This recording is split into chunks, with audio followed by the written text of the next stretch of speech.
All right, everybody. Welcome back to another segment of the Gambling Lab brought to you by Bogey Proof.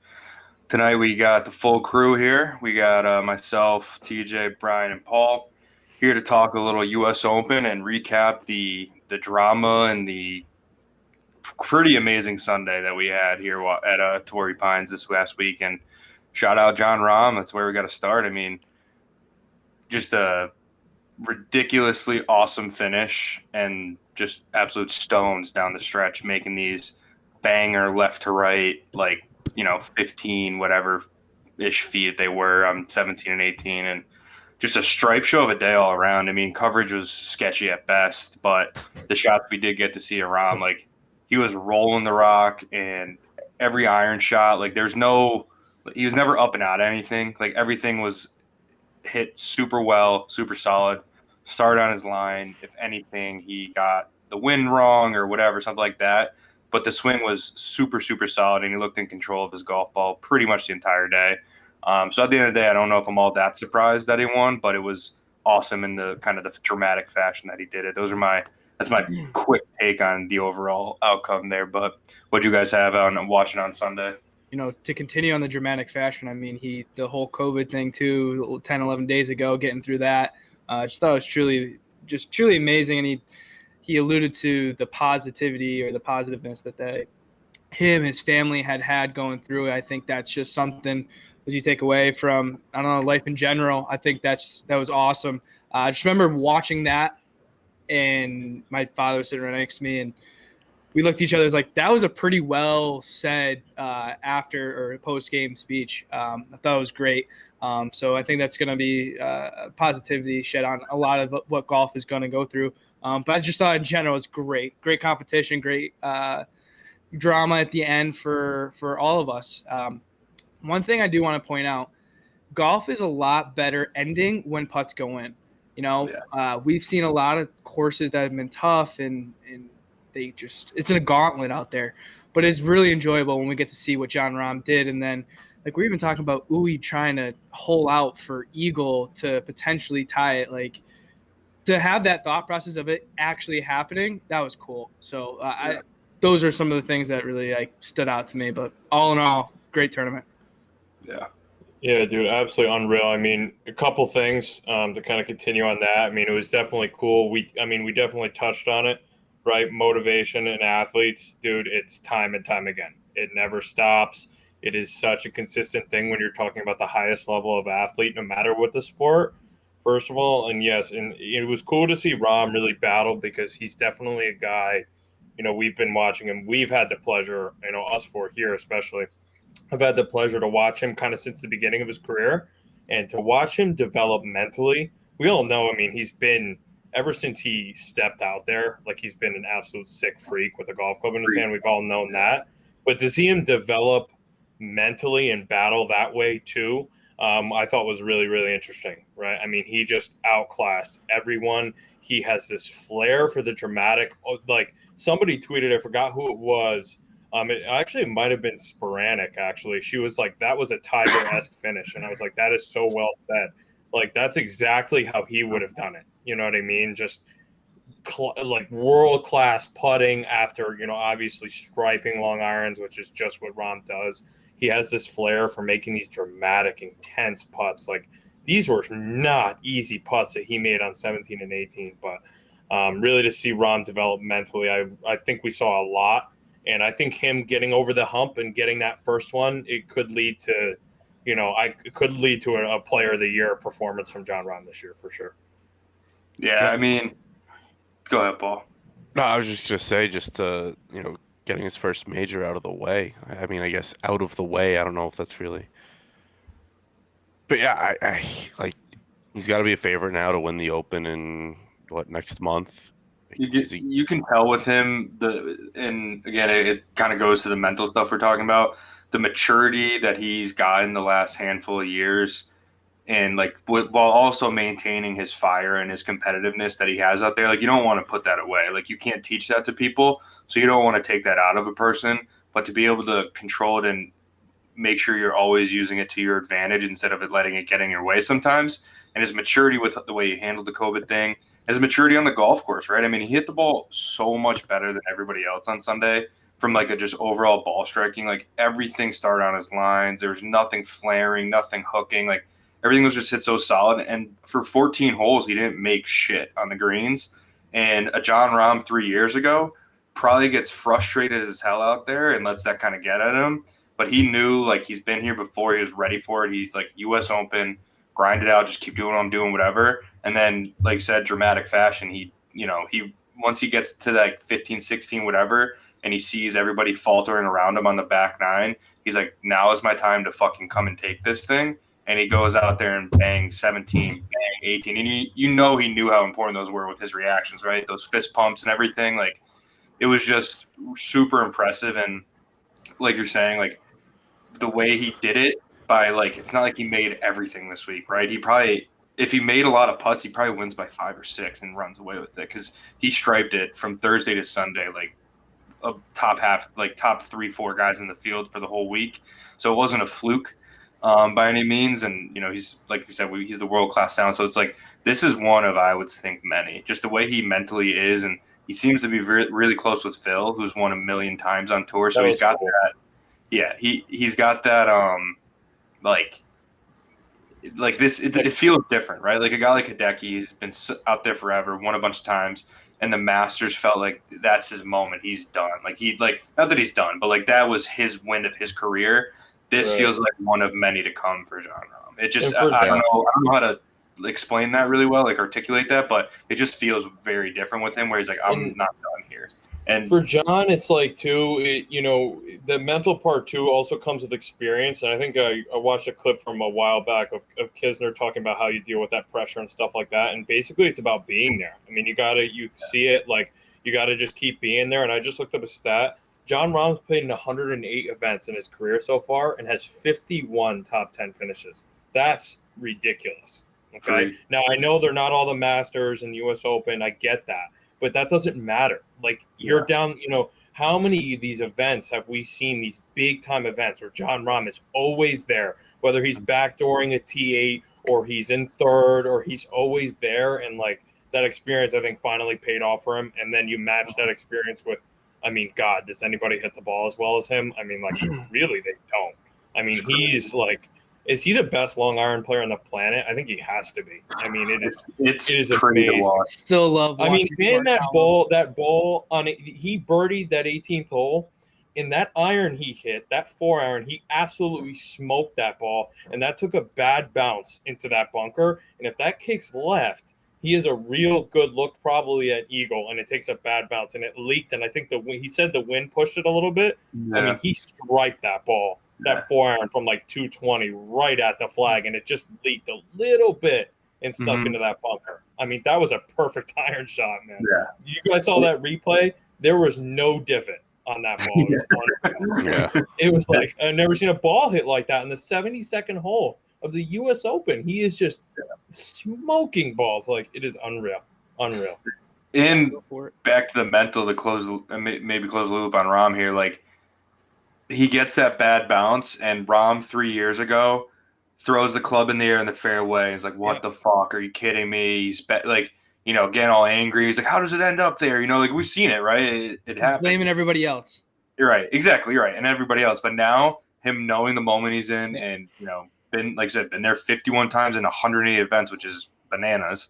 Like, just sits there and goes, like, fuck it. I'm getting it up and down. I don't care. Like, it's things like that. Like, golf is such a mental game because to get at the level those guys are at, they all can hit those shots, right? It's just about mentally putting yourself in the right space to be able to execute them.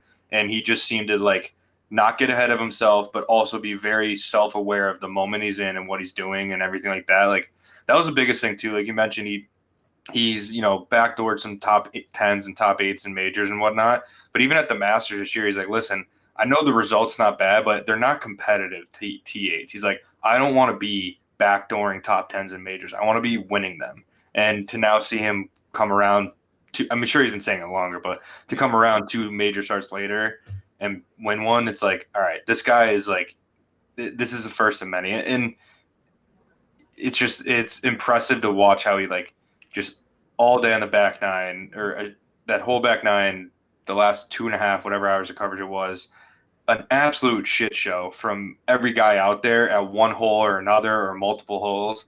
And every time you watched him, it was fairway, green. If I'm in the rough, And like get it on the green anyways, 2 putts, like all around, tap in pars, which are, key to US Opens, like stress-free pars are so valuable. And how about the maturity on 18 after he hits it into that bunker and everyone's like, oh my gosh. And they're talking about how bad of a lie, it's downhill, it's this and that. How about the maturity of him to hit it to the right of the flag, not at the flag when everyone is saying, oh, if he goes at this flag, it could go over, past it, into the water, whatever. He hits it to the right side, listens to his caddy where, old 23-year-old Jon Rahm probably doesn't he's take like, fuck that it, I'm passive making of an this. approach there. Probably feels like he needs to force it and does something Mhm. dumb, right? Obviously, the Spaniards are the best bunker players in the world. I mean, he's one of probably the best bunker players on the planet. But he takes that mature approach, hits it to the right side, lets it funnel down a little bit, and then obviously, he's putting so damn well the whole tournament that he got one to drop. But unbelievable maturity from Johnny Rahm. So what were some of the other guys that surprised you? Who stuck out that did well, but then also give like what the hell was going on with that guy? Go ahead, Trev. Start us off. Like who stuck out and who didn't do so hot that you're like, what the hell? I mean, I'm looking at probably 3 guys that are like, in particular. I mean, obviously Louis, just outstanding. He's just another world-class major golfer, and he's just showing it again. And I did have Louis and John on a DraftKings lineup, but had 3 missed cuts and still cashed. That's how crazy DraftKings can be. Louis is 1. Harris English, who has been absolutely horrible, who I don't think I saw one shot of his in all of Sunday coverage. I might have missed a few of them. We can talk all day about fucking that thing. That was awful. Still top 3, right? Which is wild. And then, obviously my guy, another top 10, Danny Berger, who another guy I didn't see a shot from, but I'm looking at this leaderboard. Why would you? What does it matter, Love to see Berger, another top 10, just another world-class performance by him. Harris English with the quietest solo third in U.S. Open history. All we saw was that one. Didn't hear his name one time. 860K he took home this week. We only saw one golf shot. We see like a million of Guido's shots. Yeah, Guido. Pulls out a 68 out of his ass and goes nuts all over the coverage. But like, you don't see one of the best players in majors in recent history, Brooks Koepka, until like the 15th hole. It's like, what are we doing here? Yeah, didn't Mackenzie Hughes shoot like 90 on Sunday? If I had to watch another Mackenzie Hughes putt that goes 30 feet by the hole on Sunday, I was like going to blow my head off. I was like, I'm just going to turn this off and hope Rahm wins. But like, my God. It was brutal. And like I don't know how long ago coverage here, but like the other thing, they're all like, oh, we're front loading. So you get the last hour and a half commercial free. The last hour and a half, it's down to 6 guys. You only need you have like not dead air, but like now we had to watch Mackenzie Hughes play his last 4 holes because nobody else is on the golf course. Like that front 9 when it's fireworks and everybody's jumping up and down the leaderboard. I don't want to front load during that. I'd rather you backload me if anything. Like I want to see all that shit, set it up, because then your last hour and a half, there's only so many people on the course you can show, and like you're saying, by that time, half of them, if not more than half of them, were done. It was so dumb. I really felt like there's a commercial like every 2 minutes, and it's like that just cut into the whole experience. Either that or playing through bullshit. Oh, that's the worst. That's even worse. Like, don't even show it to me. It's like as if they didn't even have like there was the same coverage, the same shitty shots from the same shitty people, and we're not even watching anybody else. Like, I understand why they're commercials, right? I understand why they're doing this, right? Advertisements, people pay their shit. We totally get it, but like, can we not do as much of it? Like, we're trying to grow the game of golf, and all it's doing is just getting more money in the bank account to the NBC. Like, I don't know where you draw a fine line of it. I wish there could be a better alternative. I just don't know what it'd be. But for majors, they just have to be better for majors, because that's when you're gonna get your most eyeballs. You can't take your most eyeballs on majors and make them watch fucking playing through bullshit and whatever other commercial we saw 450 times this weekend. It's like, for majors, you have to be better. Like you said, we get why there's commercials. You got to pay for all this shit. But, like, throw them on in the Byron Nelson. I don't care. But, like, when it's a U.S. Open, I want to see every shot. Because That's just there has to be better ways because we've seen tournaments where it's not this bad. It's just like I don't know. I'm sure we could go on forever on how bad it was this weekend, but there just has to be better answers than what we had. Yeah, there just has to be a better product. For me, I'll give my good one first, and I'll give you my bad one. Actually, I have two bad. I'll start with the bad. Screw it. I mean, honestly, we'll go guy who didn't even make the cut. Justin Rose. He didn't put the cleats on. He left them in the car. Now I don't even know what to do for the U.S. For the Open coming up in mid-July. I was hoping to see good things so I could just pick him and know that he's going to make a cut and be a top 10. Now I have to question myself and see him play. And then, I mean, what was Mark Leishman doing? A guy who thought was consistent, we're going to do well. I didn't see anything from him. A little surprised by that. Those are for sure surprising. Did you see Webb Simpson try to win the tournament lefty? Didn't work. He might as well have. I love Webb Simpson. Oh God! So glad he's falling off the earth. I cannot get myself to enjoy watching him play golf. So like the less involved he is, the better. Yeah. He tied JJ Spawn this week. Good week. Great week, buddy. And then a guy who stuck out to me, Kyle Morikawa. Again, because of NBC, we didn't really see as much, but kind of just consistently floated. Didn't have his best stuff. Found a way to stay there and stay relative to the top there. I think Colin is a guy that is going to be someone I look for in the Open. I mean, I don't think we've seen him out there. We haven't seen him out there, but I think he's going to do really well. I think ball striking is going to matter. And he does it well. And when you said the 4-iron by Rahm, right, that 233 iron shot, Morikawa can do that same thing. I just don't think he had it as good as. Yeah, so he had an eagle putt on 18.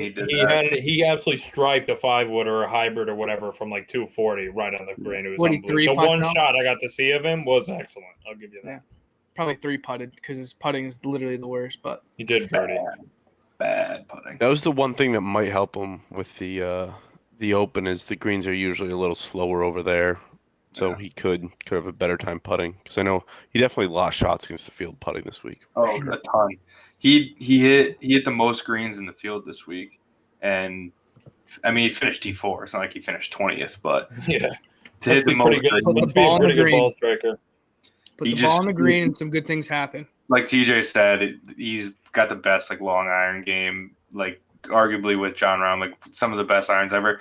Collins just look a little prettier, I think, because he hits them so high, and they're just that like soft fade where Rahm hits like these missiles. So like they're just they're like coming in hot. Where Collins like they're just like buttery high cuts. It looks like he's hitting an 8-iron, and it's a 4-iron 220. Colin Morikawa was T53 in strokes gained putting. He lost 0.4 strokes gained putting, where Scotty Scheffler gained 8.4 strokes in the field putting. And Scotty did well too. Look at that. I mean, how do you lose strokes on the field putting in the U.S. Open and come in the top 5? How do you even do that? That means you must be you must be putting on an absolute clinic off the tee to even have to be able to do that. I don't know how does that even make sense. Is probably top 3. I bet if you look at his stroke gained approach. We'll pull it up. Top one 5. One guy I had as a good week, Matthew Wolff. I mean, he didn't have the best Sunday, but he's been abysmal this year and hasn't even played in 2 months. Hasn't played, yeah. Yeah, hasn't even played in 2 months, but before that he was abysmal, and he spoke a lot about the mental health stuff he was just trying to figure out. I mean, he's super, super young, so he really kind of jumped right into this life and then had a really hot start, and then as his game went down, COVID happened too, so like he then had to just deal with it in isolation, which like kind of, a perfect storm of a lot of things going against him that he unfortunately it sounded like he kind of turned on himself and was just really down on himself through it, which is super unfortunate. But glad to see, his 2 months off, he was able to kind of have fun with it again. Totally new attitude. He seemed to be like, back to his similar old self. I mean, 15th in the U.S. Open after not playing in 2 months, like some damn good golf, like including the rust you got to shake off a little in competition. Like, so that caught me back on like Team Wolff. I mean, he was awesome to watch when he's playing good. He's one of the more fun players to watch in general due to the swings I mean, how far does he hit it? The ball? Yeah, like holy. And his I remember putter too. With Wolf, that one hole with the trouble on the left, that I think it's 17, right, where Louis hit it in the shit there. He was like, he hit a drive and he was like, "Come on, win." They were like, "Oh, it's sneaking left," and he just outdrove the trouble. He hit it like 340. Yeah, like he hits it as far as anybody out there, and it was good to see him because he has battled and to step up and play 7,800-yard Torrey Pines and step up and come in top 20 is it's good, man. Mm-hmm. It's good. Yep. I really enjoyed seeing him back in the mix. He's just fun to watch golf the way he plays.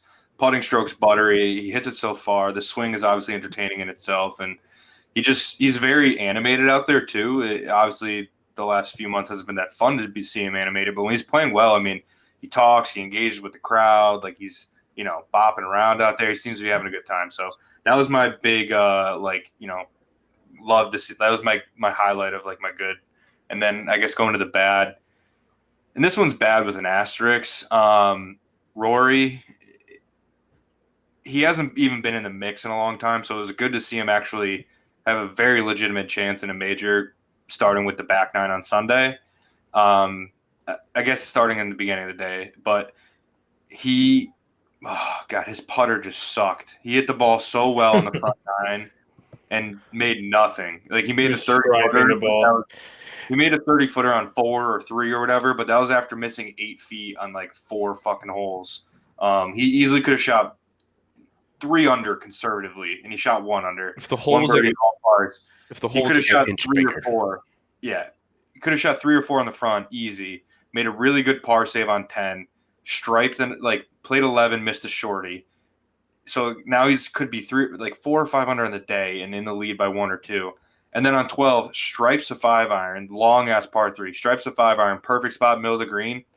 Brain fart, 3 wiggles, and then makes the double. And it's just like, what the fuck, dude? So, however, Fontaine, though, this is what we talked about, I feel like, was that trend we were hinting on when we were trying to grab JT on a buy low situation, right? We're seeing, like Paul just said, if the hole was an inch bigger, Rory's probably 3-4 under par. Yep. So, for the Open, because some of the shots I watched him hit, some of those long iron shots I watched him hit, these big, high, majestic draw iron shots are absolutely beautiful.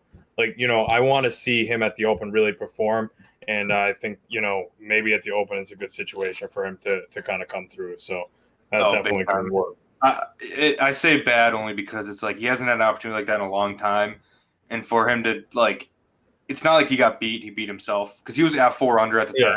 He could have got sure. He can make 2 birdies on the back nine. So it's bad with an asterisk because it wasn't all bad. Like you said, there's a lot of positives. He hasn't been there in a long time. And like you said, there's that nugget of, wait a minute, maybe does he have something going again? Where I don't know if is he Travelers this year or no? I don't know when his next start is. I don't think so, no. But he's definitely a guy I'm going to have on my list for the Open because that was back to the wedges distance control was money. The putter, I mean, it didn't look bad. He wasn't, besides that 1-3 putt, he was rolling it. He just couldn't make anything. But you have to make putts to win tournaments, obviously. So that's. I'm gonna be all over him for the Open, over him. And then my other guy was Bryson, and he had the lead on the 10th tee of the U.S. Open. He's in the lead by himself. If not, Louis might have been tied with him at that point, but in the lead. No, he was a solo leader for sure. That was a joke. Shot what, 42 on the back? 43? Yeah. And then finished T26. Imagine having a top 10 ticket on him or top 20. He's on the 10th, 11th hole. You're like, let's fucking go, cash this. Yeah. And he 33-44, man. That is I love it. I'm so sick of him. That was just so bad though. That was horrendous. He lost for defending his U.S. Open title, his major championship. What was he doing in that bunker shot? He tried to blade the wedge. It was horrible. It was unbelievably bad.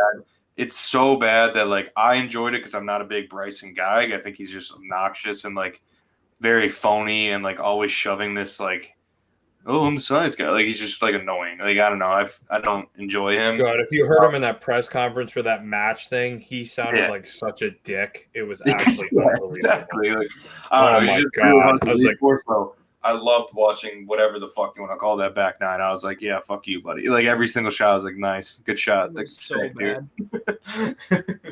But yeah, those are my like outside of Rom, just like we talked about. I mean, he's now certified himself, got one out of the way, knows how to do it now, right? yeah.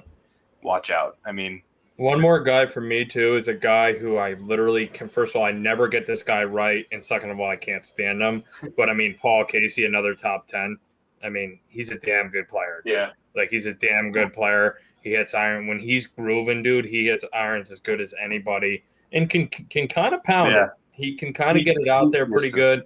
So we'll see. He's going to be on my radar for the Open as Yep. well. Another European guy or whatever, but down the top 10. yeah. What happened to Willie Z? That Oh, all right. did he Yeah, play? two Or other he guys, died. him and Tony Finau. I mean, Finau's been whatever. but, Finau like, was a joke. both of them just +8 and like see you later, no cut. Like those are super surprising. Yeah. Yep. Yeah, Kokrak killed me too. Got to come back to earth eventually. His major record's been so freaking good. It's like, all right, eventually he's got to come back to earth. Other but- notables that missed the cut: Cam Smith, Matt Kuchar, Corey Connors, Willie Z. We said. Also, why gambling can suck. How many people did Victor Hovland ruin with that bullshit? Yeah, that's me. That was an early storyline, that kind of got faded away due to Rahm's brilliance. But Victor shot a quiet one over on Thursday or whatever, and then he was in line. It looked like to make the cut pretty easily, probably with his talent. I think he would have. So you never know if he would have made a run on that Friday or whatever. But yeah, I know he made it. We do a little league ourselves, and he made it a lot easier for a lot of people. And TJ did too by not entering. But one of my other lineups won the money back. Jon Rahm, Rory, thank you. Yes, gotta love that. Gotta love the Rahm pick. Yeah, that hurt. You're absolutely right. Hand in the eye in the warm up, and then trying to battle and being like, swing with the one eye out there is not ideal. That hurt me for sure. Yeah, that was painful. But yeah, overall though, I mean, we could go on about the coverage sucking and Torrey being kind of black because like the thing with Torrey, it produced an awesome leaderboard, but I think that's more due to the field. Like you have all the guys there, and like because like the thing with Torrey, like besides 18, right? Like and now I guess Louis with his snipe on 17, like so many holes there, you just don't even know if you're on 5 or 7 or 11 or like they all look the same. They're just long fucking par fours, rough everywhere. The greens are all kind of similar. Like there's no crazy ones. They all kind of have that like T shape with the back to front. Like it produced an awesome tournament, but like again, I think that's just due to the people in it, right? And like that leaderboard just being stacked, and it was an awesome event. Don't get me wrong. I'm looking forward to seeing some new courses in the future that have a little bit more character. We're like, holy shit, look at this hole, and unfair to compare it to Augusta because it's Augusta, but like Augusta, you remember shots on 2 that crazy downhill, 10, 13, 12, 15, like 18, like every hole you can picture shots of the people that have won there in the past and that how they flip a tournament and all that stuff. Where here it's like besides the putts on 18, I'm not going to remember much in a year of like holes. To defend NBC slightly, obviously this is my last point in the coverage. I don't want to harp on this too much, but the coverage was bad, but the last hour was brilliant. And like the way they do the replays and the fan reactions and stuff like that, they have brilliance when they want it to be. But the lack of we'll really have to dive into a little bit when the Open comes around, and we'll see how that kind of compares. But yeah, I mean, like some of these guys, I didn't see one shot from them. You know what I mean? It's just like crazy. But yeah, it's tough. But yeah, I mean, unless you guys got anything else, I think that kind of hits at everything. I want to talk U.S. Open. Shout out Jon Rahm. I'm sure it's the first of many. Dude is now officially #1 in the world as well with this win. 11,500 coming for the Open for Jon Rahm. Yeah, big time. Rory's going to be up there too, but all around awesome week, awesome leaderboard, awesome Sunday finish, lots of drama, lots of highlights, lots of fist pumps that weren't like brutal to watch. Like No. Jon Rahm actually has a We needed that drama. Golf needed a little. We needed a little drama, and that was perfect. I Everything needed to about it was see the Rom fist pumps because that Mhm. Guido guy's fist pumps were pissing me no. off. His fist Oh, pump from 100 feet. Oh, So Rom's like doing he some chips in and punts ferocious in fist pumps like 5 times just casually, picks up the ball, fist pumps. Like, dude, relax, man. Oh Yeah. my God, he's Yeah, stressing me it's nice out. to see Jon Rahm, have some feel and act like he's been there before, know when to send him in because he sent him in at the right times and he sent him in with authority and they fucking landed. well deserved. Well deserved, well earned, incredible. Also need to note he wore a red t-shirt or red Yeah, shirt. he always wears that pink and gray on Sundays or red and gray, whatever you want I to call it. red. Yeah, red and gray on Sundays. He didn't sweat through it too bad, which has been a problem with his this year. So shout out to him. He looked pretty That's good. part of the mental. Calms That's down. part of the mental. Yep. Only a matter of time. All right, boys. Fun U.S. Open. Cheers. Cheers.